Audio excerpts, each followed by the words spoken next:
Kung mapapansin nyo yung takbo ng panahon, in-announce muna na ginamit yung mga Marines, ilang Marines, na sa kaso ni Romualdez.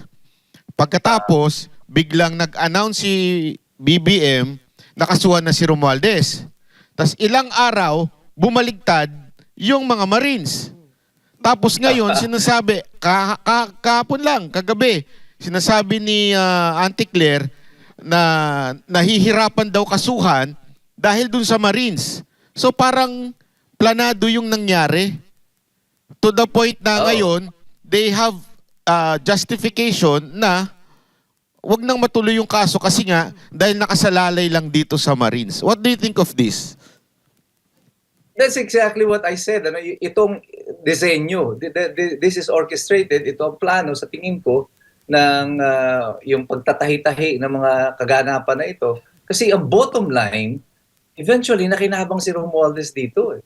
Kung ano man ang sabihin ni Boying Remulla, that's not material anymore. The fact of the matter is, bumaliktad yung 4 na Marines, ngayon siya, pinapakita niya na ang suspetsya niya si Romualdez. So sa pagsususpetsya niya na to, si Romualdez pa rin ang nakikinabang. So I think that this is an elaborate story. Ano kunya, parang ang ganda ng pagkakasulat ng telenovela na ito. Attorney, mas maganda nga yung nangyayari ngayon dahil nakikita ng taong bayan kung sino yung umaalsa at nagagalit kay VP Sara Duterte. Mas lalong eto si VP Sara Duterte, one day, pananagutin talaga itong mga naglabasan. Kasi ngayon, it's either you are against or you are for Walang gitna Yung mga gitna, nayayari, nakakasuhan. So talagang dito lalabas kung sino yung okay, sino kalaban. At dito malalaman natin kung sino talaga yung nabigyan na napaboran ng administrasyon ni Marcos. Tama po, kasi ganyan na nagiging strategy ngayon. Ano, kapag ikaw ay umuupo sa gobyerno, nagsasalita ka laban sa gobyerno, mas malamang ay magkakaroon ka ng problema. Kakasuhan ka, gigipitin ka. Kaya nga yung asawa ko natatakot na para sa akin. Baka kaya naman pati tayo ay madamay dyan. Kasi somehow yung mga sinasabi ko has reached the level of the national consciousness. Marami nang nanonood ng mga videos at ginagamit nila yung mga video na sinasabi ko. At nararamdaman ko na rin yung opposition sa akin, even in my profession as a lawyer. Kasi sa totoo lang, maraming mga abogado, mga professionals ang nasa hanay ng mga pink, ng mga dilaw, yung tinatawag yung sarili nila mga progressive, yung mga woke, ng mga tao, nakakaramdam na ako ng pushback from this sector. But wala naman akong pakialam doon sa mga iyon. Basta tayo, we're just doing what we think is right, and we continue doing it for the country, for the republic. We are doing whatever we can para sa taong bayan. Ako naman mag-a-advise kay attorney. Ano ang naman sa kanya? Attorney, pag medyo malapit na kayo, mag-Joel Villanueva lang kayo. Ayan. Pag nag-Joel Villanueva kayo, safety na kayo. Antayin nyo lang hanggang kaduluduluhan, yung medyo kakasuhan na kayo, pagka mag-Joel Villanueva lang kayo. Tapos, kasi, eto attorney magkomento ka doon sa huling, ewan ko kung napanood nyo, yung huling banat ni Joel Villanueva doon sa impeachment. Natawa kasi ako ewan ko sa inyo, attorney. Well, sa totoo lang, kagaya ni ako isang born-again Christian, kagaya ni Joel Villanueva. But before siya bumaliktad, naglabas na ako ng video kasi nararamdaman ko na babaliktad na siya. I gave this warning about him na itong gagawin niya na ito will have consequences even sa kanilang kongregasyon. And it did. It had a serious impact in the JAL. Sabi ko nga ngayon, sana si Senator Joel, sana wag na lang siyang mag-alalito, lapit na lang siya dito sa Senado. Huwag ka na magsalita kasi lumalabas lang lalo yung kaipokrituhan ng posisyon that he is taking at the moment. But you imagine that he used to be the majority floor leader ng panahon nila ni Senator Alan Peter Cayetano, and also with Chis Escudero. And all of a sudden, biglang andito ka, di ba? Na complete 160-degree turn ng kanyang posisyon. So, sa mata ng mamamayan, parang ang linaw-linaw nasa yung hipokresiya ng kanyang mga sinasabi. Kaya it would have been better for him to do a little-latid. Attorney, ang problema, ang sabi ni Boying Remulla, tuloy ang kaso. Paano yun? Dick, Meron na ba? Yun, Tuloy yun lang ang yun. tanong. Hindi, ano lang yun. Ano? si Marcos nga, sinabi niya, kakasuhan si Romualdez eh. Oh. Naunahan pa, mukhang makakasuhan pa sila Robin eh. Yun nga eh. Una pa, no? Kaya Oo. naman na yun. Exactly.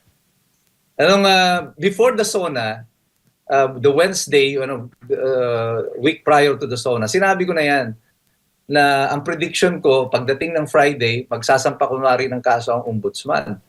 And exactly on the day that I said, nagsampa nga ng kaso yung ombudsman. Pero sa ombudsman lang, hindi pa ito nakarating sa Sandigan Bayan.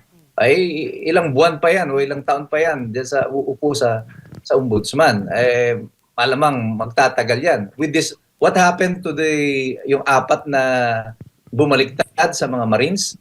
May repercussion yan sa kaso ni Romualdez. Kasi yung affidavit ng mga Marines na to, ginamit dun sa kaso laban kay Romualdez. So, siyempre, hihina yung kaso laban kay Romualdez. Ngayon, nagsasalita si Boying Remulla, sinisisi niya, pakana daw ito ni Romualdez.